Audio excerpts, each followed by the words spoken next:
Então, gente, dando continuidade, eu vou apresentar o professor Clóvis Antônio de Amicis Amorim, que, na verdade, acho que dispensa apresentação, porque ele foi no curso de Direito para a gente se conhecer, quando começamos a conversar, e todo mundo conhecia ele na sala dos professores, nos corredores. Foi assim uma loucura, que ele foi lá, foi nos visitar. Então, com a alegria que o temos aqui hoje, né? O professor Clóvis é psicólogo formado pela Federal do Paraná, é especialista em didática do ensino superior pela PUC do Paraná, é mestre e doutor em educação pela PUC do Paraná, onde atua como docente desde 1900, século passado, 91, né, no curso de psicologia. É coordenador do curso de especialização em psicoterapia cognitivo, comportamental, é editor do periódico Psicologia Argumento, coautor do livro Burnout, Quando o Trabalho Ameaça o Bem-Estar do Trabalhador, publicado pela Casa do Psicólogo em São Paulo. É pesquisador sobre a saúde do trabalhador desde 1998. E é psicólogo clínico, atuando com adultos. Então, sem maiores delongas, passo a palavra ao professor Clóvis, que é muito bem-vindo a esse evento. Boa noite. Eu também havia pensado numa sequência didática, talvez pelo vício do magistério. Eu não me ocupei dos transtornos mentais como um todo.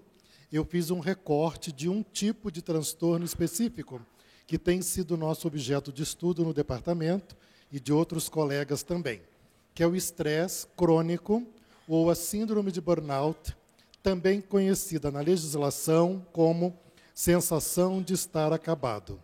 Então, quando a pessoa diz, não aguento mais, acabou, né?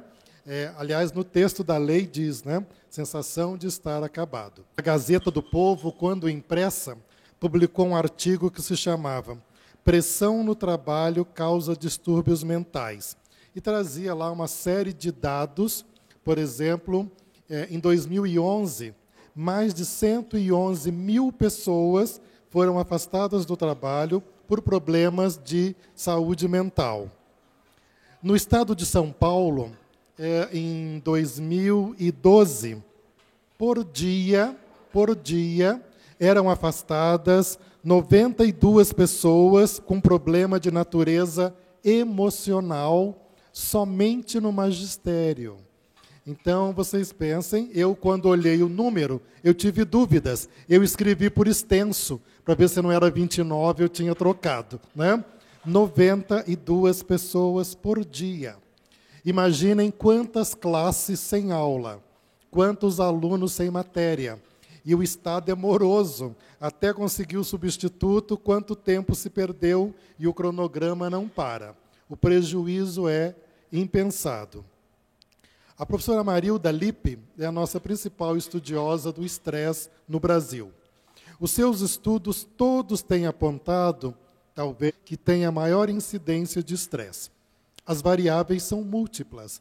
Nós somos pessoas muito fraternas no trabalho, a gente faz amizade com muita facilidade, nossos colegas de trabalho muito rapidamente vão às nossas casas. Em outras culturas não é assim, né? Você trabalha com o cara há 20 anos, mas você mal sabe o sobrenome dele. Então, as relações de trabalho, que, por um lado, em algumas ocasiões podem ser muito boas, protetivas, também pode ser um fator de vulnerabilidade, porque a competição, o desconforto, quando você não consegue atender a expectativa lá do seu colega. Eu penso que não há muita dificuldade, isso já foi dito aqui antes pelo Dr. Guilherme, em se fazer um diagnóstico médico orgânico. Você pede um raio-x, você faz um exame clínico, talvez a fibromialgia dê um pouco mais de dificuldade, mas as outras patologias em geral, né, um clínico mediamente experiente não terá muita dificuldade. Entretanto, no mundo da saúde mental, as coisas não são tão simples, não são tão lineares. Porque, por exemplo, a pessoa pode estar sendo vítima de uma perseguição no ambiente de trabalho. A maioria das pessoas podem estar orientadas para não deixar rastro. Não tem nenhum memorando, se recusam a fazer por escrito aquelas ordens que são passadas, e ainda tem uma outra estratégia de erosão da qualidade de vida do trabalhador via perseguição indireta. Então, a pessoa acabou de voltar lá da sua especialização de enfermeira especializada naquele tópico. Quando ela volta para o seu ambiente de trabalho, a sua arqui-inimiga virou chefe. Ela não vai poder exercer papéis. Então, essa pessoa aqui, como é que você vai provar, né? Como é que você vai ter um dado objetivo de que aquela pessoa está sendo vítima naquele contexto, naquele ambiente? Também é verdade que muitos dos fenômenos, depressão, ansiedade, qualquer outro tipo de transtorno considerado transtorno mental, possa ter uma origem, uma causa fora do ambiente de trabalho. O cara se divorciou, ficou viúvo, perdeu um bebê e a pessoa desenvolve um quadro de depressão. Aqui, doutor Guilherme, nós temos a nossa profissionais da saúde que eles precisam conhecer os transtornos mentais, porque a grande maioria não conhece. A psicopatologia ela ainda é muito pouco conhecida entre nós. Talvez por isso, diagnósticos equivocados sejam tão comuns. Por exemplo, alguém que simula. E a população, uma dizia para a outra, se você quiser atestado, vai no doutor fulano, porque ele é muito tolinho. Você chega lá, fica na recepção, tire o seu chinelo, comece a bater na parede, finja que você está matando uns bichos, que a secretária já informa ele que você não está bem, pelo menos 5 dias você arranca lá de afastamento. Ou seja, o profissional só foi enganado porque ele não dispunha ou de um recurso tecnológico mais aprimorado, um indicativo mais objetivo, ou se deixou levar pela sua autoconfiança, supondo que com a sua experiência ele pudesse reconhecer e identificar. Então nós temos um problema de natureza do fenômeno, que é a subjetividade, e mais as históricas relações de trabalho. Num país como o nosso, onde o trabalho é cada dia mais desejado, eu perdi a cota do número de pessoas que estão desempregadas. Eu realmente não sei. Mas eu sei quantos colegas foram demitidos, né? E quantos amigos próximos a mim foram desligados do meu local de trabalho. As pessoas precisam comer, as pessoas precisam sustentar as suas casas. A origem da palavra trabalho ela é muito negativa. Tripalium significa sofrimento penoso. Por que grego fez muita filosofia? Porque não trabalhava, né? Você acha que alguém que trabalha manhã, tarde e noite vai chegar em casa, vai ter tempo de filosofar? A pessoa desaba lá na cama, né? Para no dia seguinte botar o corpo em pé e voltar para o trabalho. Então, os gregos odiavam o trabalho. Aristóteles escreveu páginas e páginas mostrando como o trabalho era uma coisa indigna, né? Como o trabalho era uma coisa ruim. E quem recebia esse castigo chamado tripalium? Os perdedores das guerras. Quase 2000 anos depois, o Alberto Camus, francês, escreveu: quando o trabalho é cruel, a vida se estraga e se morre. Mas quando não tem trabalho, a vida pode se tornar insuportável. Nós precisamos de trabalho, sim, mas um trabalho onde tenha qualidade, e aí talvez a justiça nem sempre chegue tarde, ex post facto, né? Quando se tem, por exemplo, o incentivo de que as pessoas reconheçam e saibam que são cidadãos de direito, que você deve saber quais são os seus direitos. Eu tenho uma parada lá no seu grupo, porque ela sempre vai atrás dos seus direitos e pede por escrito e exige. Ela se tornou a ovelha negra daquele lugar. Porque ela diz, não, onde é que está escrito isso? Baseado no quê? Me mostre a lei, qual é o código, qual é o artigo? E não tem.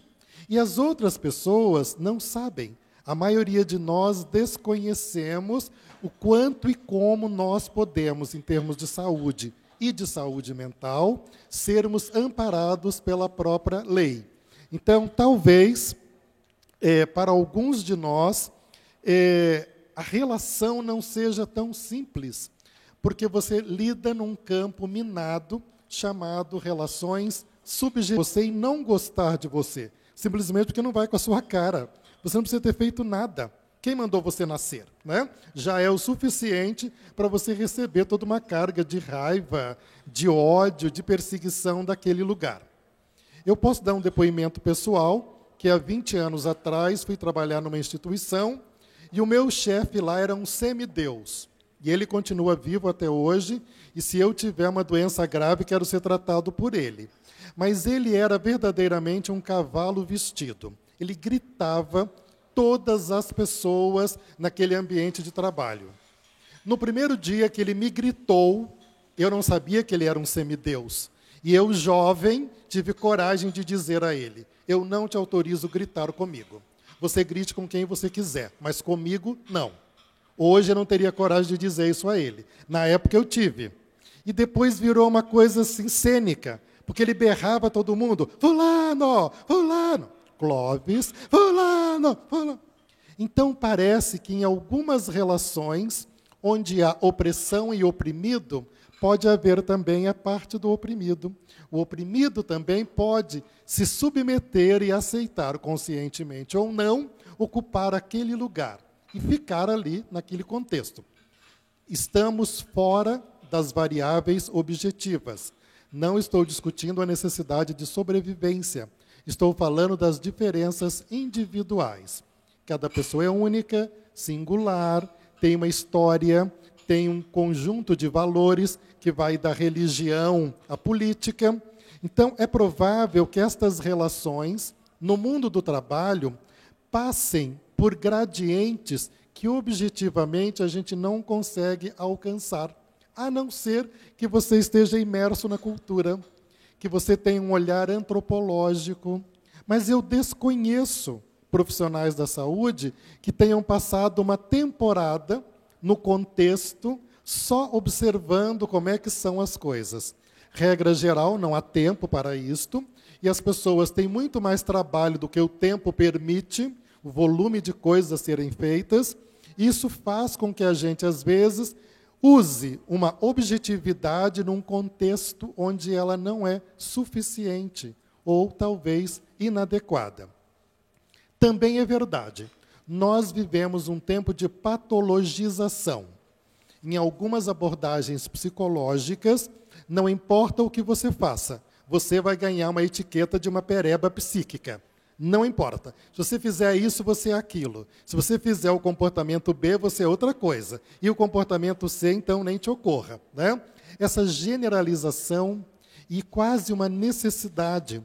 Eu vejo na minha prática clínica que algumas pessoas ficam muito decepcionadas quando elas me procuram e eu digo: olha, na minha observação, segundo a sua história, com esta anamnese, você está ótima. Eu acho que você não tem nenhum problema. Aliás, eu penso que você seja mais saudável do que eu. A pessoa fica furiosa. Ela quer porque quer chegar em casa e poder dizer, né? Eu tenho tal sofrimento. E isto se dá também no ambiente de trabalho. Há um grupo de medicina privada, aqui de Curitiba, que há alguns anos atrás observou que o perfil dos usuários lá do plano de saúde estava ficando muito característico, ou seja, mulheres de meia idade, cujos filhos saíram de casa, estavam quase botando o plano à falência. Cada dia iam lá fazer um exame diferente, cada dia tinha uma síndrome, cada dia tinha uma coisa, até que estagiários de psicologia aqui desta universidade sugeriram fazer grupos para estas senhoras para conversarem, discutirem, etc. Diminuiu significativamente o pedido dos exames, muitas vezes desnecessários. E temos também já conhecidas as patologias mentais que simulam doenças. É o caso, por exemplo, da síndrome de Munchausen, que recebe esse nome por causa do barão alemão mentiroso, o barão de Munchausen. Esse tipo de síndrome acomete, basicamente, profissionais que têm conhecimento da área da saúde, ou seja, um técnico de farmácia, um técnico de enfermagem, ele sabe que se colocar uma gota de sangue lá na urina e levar para o exame vai dar um resultado catastrófico. Eles colecionam exames, come meio pudim de leite condensado e vai lá medir a glicose. Então, eles conhecem algumas, se bem que, se houver tempo, um profissional mais experiente pede lá a glicada que vai fazer a história, não só aquele momento exato. Mas nem sempre isto é possível, pela demanda, pelo volume de pessoas, e o indivíduo vai sendo beneficiado, vai conseguindo ganhos em função da sua patologia. E nisso também tem a funcionalidade dos sofrimentos de natureza psíquica. Por exemplo, uma senhora que está deprimida, o seu marido agora ajuda nas tarefas da casa, não briga mais com ela, não fica na rua até de madrugada, passa a ser um gentleman. Vocês acham que ela quer se curar da depressão? Ela não vai tomar os remédios. Depressão, para ela, é a melhor coisa do mundo. Ela conseguiu, finalmente, ter uma vida de rainha, o que ela sempre desejou. Então, é verdade, existe uma coisa chamada ganhos secundários. O que é que este sofrimento, inconscientemente, na maioria das ocasiões, a pessoa não é que ela tenha um caráter duvidoso, ela tem uma disfunção psicológica, ela tem um equívoco, um sofrimento, que ela não consegue ter uma qualidade de vida vivendo de uma outra forma. E, especificamente, no que diz respeito ao burnout, ele vai apresentar sintomas físicos, sintomas cognitivos, sintomas psicossociais, e nós temos instrumentos para poder avaliar. O instrumento mais comum, validado no Brasil, tanto pela equipe do Rio Grande do Sul, da professora Mary Sandra Carlotto, como da professora Ana Maria Benevides, que organizou um livro sobre o assunto, se chama MBI. Esse instrumento ele tem um problema, porque nos itens 5 e 17, as perguntas induzem respostas. É um erro do instrumento. E para a cultura latina, nós queremos ficar bem na foto. Então, a gente não admite o que está sendo perguntado lá. Por exemplo, se é para um professor, a pergunta número 5, me parece, diz assim: eu não me importo com o que acontece com os meus alunos. De fato, a pessoa não se importa, ela está exausta, ela quer que o mundo acabe, mas ela não tem coragem de dizer a verdade. Ela fala, não, com os meus alunos me importo sim, né? Coloca aí que sim. Então, ela mentiu, ela falseou a sua resposta. Os inventários de estresse, quase todos eles, estresse no trabalho, eles têm um item que diz respeito à libido. Nós temos uma experiência, um trabalho que está publicado, nós fizemos em 1994, alunas da PUC, moças padrão PUC, foram à polícia militar aplicar o instrumento. Imaginem, aquela moça linda, 20 anos, 19 anos, olha para aquele senhor e pergunta, o senhor tem tido algum problema com a sua libido? Todos disseram não, né? Olhava para a moça e dizia, bota aí que não, viu? Não, né? Quando nós tivemos acesso aos prontuários médicos, essa não era a realidade. Então, infelizmente, quando você trata com fenômenos de natureza subjetiva, você tem muitas variáveis intervenientes, seja do ambiente, seja da pessoa, seja da cultura, e que é preciso um certo grau de treinamento, de maturidade, para que isso seja feito de forma acurada. Tanto de uma cultura que diz, não se preocupe, vá na Justiça do Trabalho que você sempre ganha alguma coisa. Empregado sempre ganha. A minha empregada me diz isso, ela fala comigo agora, se o senhor brigar comigo, eu vou lá no Ministério do Trabalho. Minha vizinha falou que a gente sempre ganha alguma coisa. Né? Isso está no discurso da população. A isso a gente chama de representação social. E pessoas que já entram no ambiente de trabalho pensando, quando será que eu vou arrancar aqui? Né? As empresas agora, a minha inclusive, está se segurando de todos os lados para que a gente não tenha lá dificuldades para depois ir lá e falar, olha, aqui fiz isso, fiz hora extra, não assinei, sei lá o quê, né? Que as pessoas vão então buscar. Que aí a gente cai numa outra variável que é da cultura. Quer dizer, a nossa cultura, ela não é necessariamente uma cultura onde nós somos um padrão e modelo de ética e de virtude, principalmente se a gente for a Brasília, né? Mas, de um modo geral, nós temos, tanto do lado do empregador, às vezes atitudes inadequadas, incorretas, que podem tornar os ambientes vulneráveis. Eu lembro da minha experiência própria. Quando comecei a trabalhar aqui na universidade, nós dávamos aulas até às 23 horas, e se o seu diretor não te amasse muito, ele te dava aula no outro dia, às 7h30 da manhã. A interjornada não era considerada. Hoje é impossível fazer isto. Os gestores todos estão lá orientados de que tem que obedecer à interjornada. Então, 11 horas, entre a hora que sai, a hora que volta, e etc. Ou seja, você pode ter vários caminhos para intervir e promover a saúde mental no trabalho. Sejam campanhas, seja conhecimento técnico, seja o conhecimento da justiça. Acabou 20 minutos, obrigado. Então, doutor Marcos Aurélio Lopes é formado em Direito pela Universidade Federal do Paraná, é mestre em Direito pela UEM, né, Universidade Estadual de Maringá, onde é juiz da 5ª Vara do Trabalho de Maringá desde 2005, por aí, né?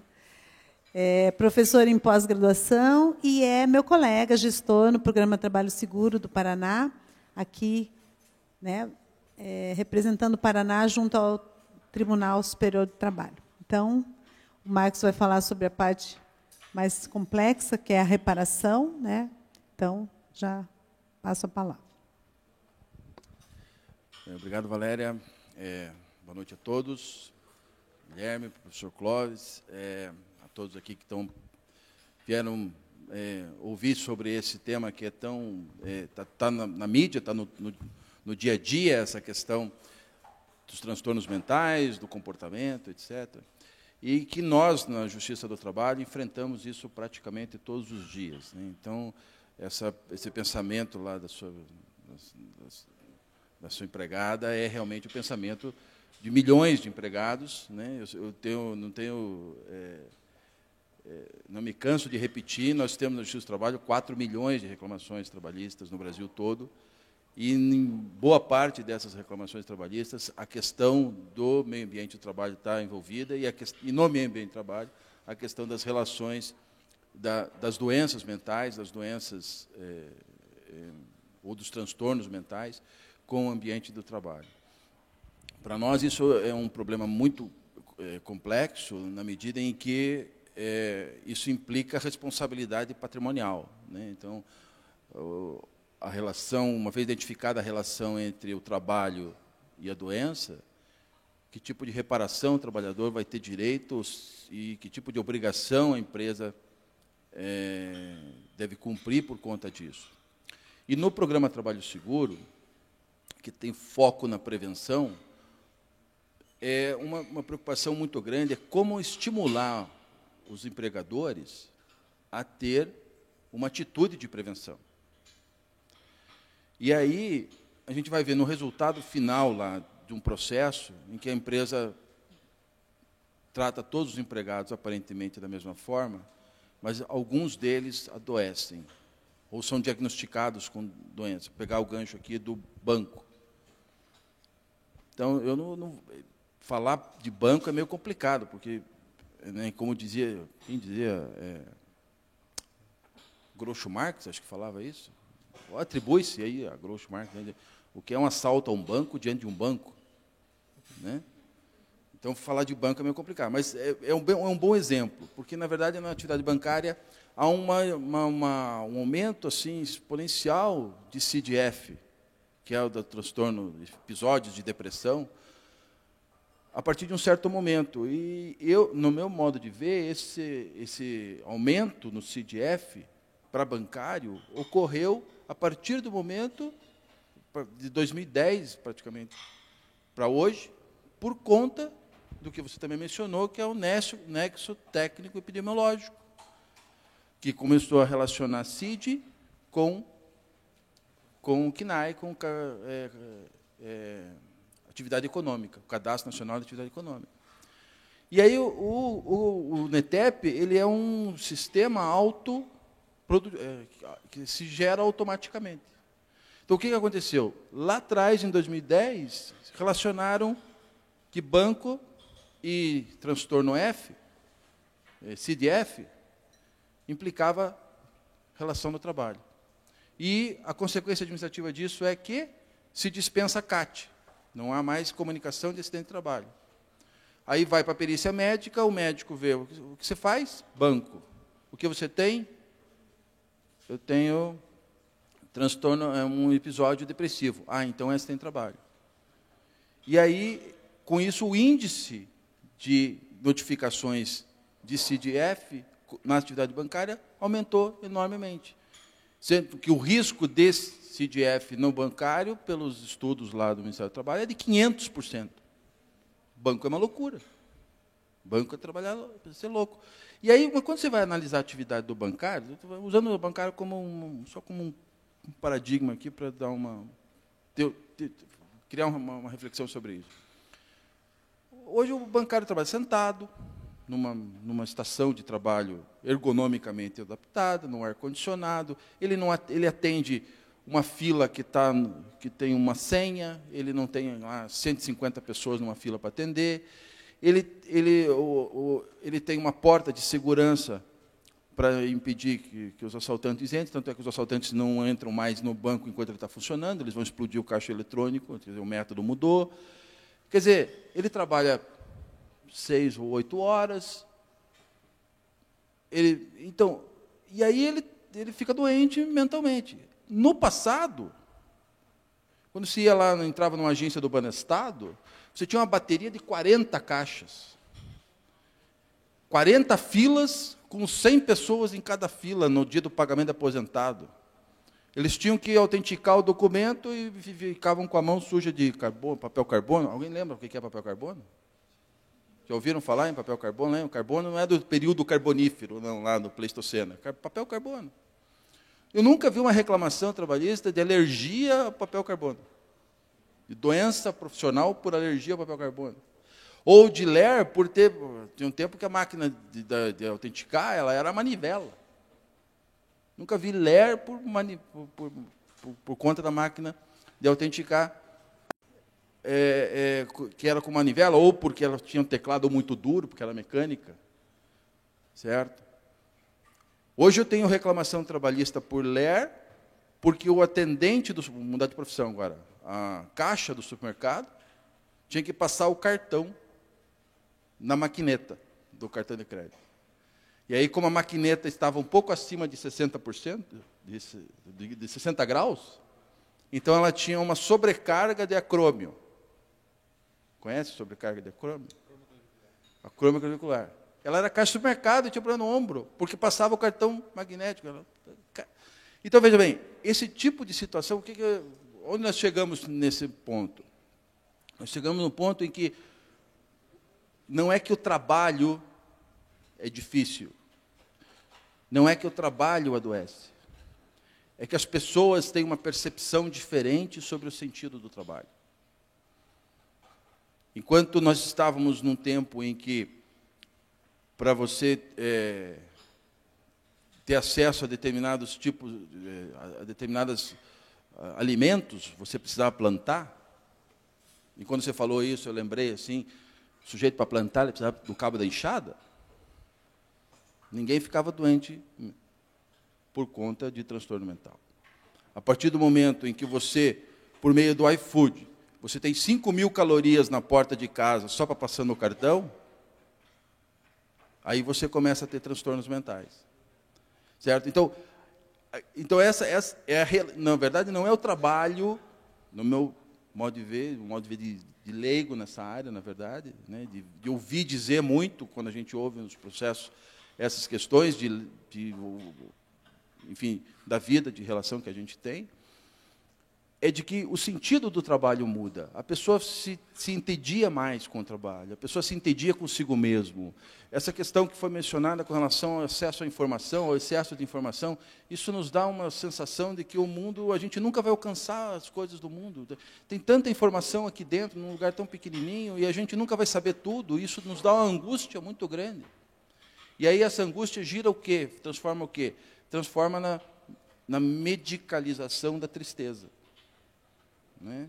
Então, os parnasianos e os últimos românticos do século XIX, os primeiros do século XX, morriam de tuberculose. Era bacana morrer de tuberculose. Né? O poeta escrevia poesia e torcia para ter tuberculose, porque era muito, ele ia chegar à posteridade, ele conseguia a imortalidade morrendo de tuberculose. Hoje o cara, para chegar à imortalidade, ele se deprime, se droga e se suicida. E ele alcança a imortalidade. Então, é essa sensação, é esse sentido que a gente tem que ter na nossa vida. Que eu penso que deve ser, a gente deve refletir sobre isso. E no mundo do trabalho, a gente tem que perceber que a nossa sociedade capitalista ela está fundada neste negócio jurídico chamado relação de trabalho.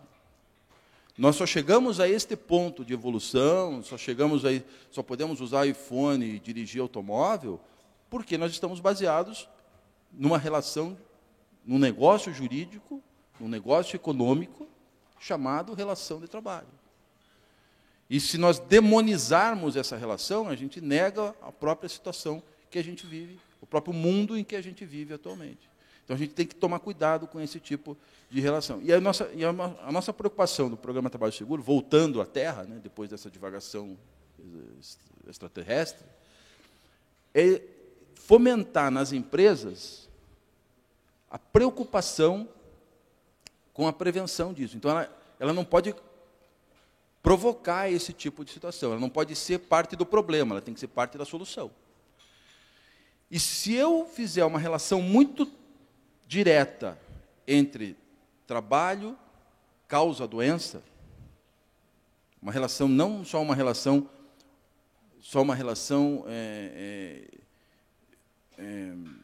de duas situações que estão juntas, mas que uma não causa a outra, certo? Então, as pessoas adoecem no trabalho, mas é o trabalho que causa a doença? Não, às vezes a pessoa é doente por causa do trabalho, mas não que o trabalho cause a doença. Isso parece só um jogo de palavras, mas é diferente. A pessoa já chega no trabalho predisposta àquela doença. Então, nós temos que tomar cuidado com isso, porque se nós enfatizarmos a causalidade do trabalho e essa causalidade implicar uma responsabilidade do empregador, isso desestimula a prevenção. Porque como a doença mental, o transtorno mental é multifatorial, o empregador não tem como controlar tudo. Ele pode criar um ambiente de trabalho, ele pode estabelecer lá grupos de discussão, ele pode estabelecer um setor, como aqui na PUC tem, que cuida, que trata das questões de relacionamento entre as pessoas. O SESI tem um programa lá, que a gente até aplica lá no tribunal, do Cuide-se, que aborda a vida do trabalhador em todos os aspectos, emocional, físico, familiar, financeiro. Quer dizer, faz uma abordagem transdisciplinar de toda a vida do trabalhador, mas isso custa. E isso não impede, e aí eu já faço o questionamento aqui para vocês e para os nossos palestrantes aqui, isso não impede que a pessoa adoeça, mesmo assim ela adoece. Apesar da pessoa ter um bom ambiente de trabalho, ela adoece. Por quê? Porque as pessoas adoecem.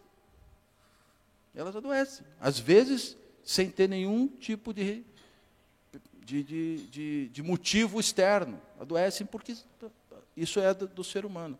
Então, se nós temos o nosso cuidado do trabalho, na questão do Programa Trabalho Seguro, é exatamente isso. É promover uma cultura da prevenção que estimule as empresas a adotar estes comportamentos e que, quando esses comportamentos positivos, que tendem a uma vida saudável, um ambiente de trabalho saudável, efetivamente acontecem, então a empresa não seja responsabilizada se, casualmente, um de seus trabalhadores se apresentar doente. Então, aí, a importância de um estudo epidemiológico, a importância de um estudo do ambiente de trabalho, das relações de trabalho de um modo geral, certo? Para que episódios de perseguição, episódio de problema de relacionamento entre um chefe e um empregado, sejam tratados como um episódio, e não como uma situação que contamina todo o ambiente de trabalho, certo? Basicamente, é